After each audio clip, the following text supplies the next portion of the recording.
Štai čia yra mano smagiausia transporto priemonė, kurią esu turėjęs ir aš nejuokauju. Tai yra italų gamybos Malaguti elektrinis dviratis. Jo maksimalus greitis 25 km/h.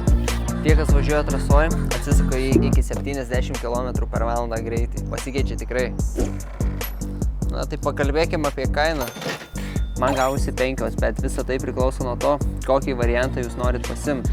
Tai gali būti registruojamas, neregistruojamas, apribotas, neapribotas, su lempom, be lempų, na ir taip toliau. Bet prie viso to su pilnai krauta baterija galima nuvažiuoti net apie 90 km. Tikrai daug.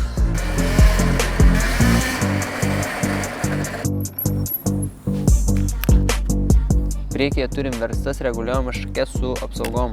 Baterija 72 V ir įsikrauna per 3 valandas pilnai.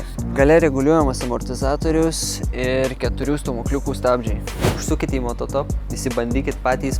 Aš pats jį prieš pirkdamas įsibandžiau. Puikus kolektyvas, padės įsirinkti tikrai. Turi servizą, pilnas aptarnavimas, 5 žvaigždutės žodžių.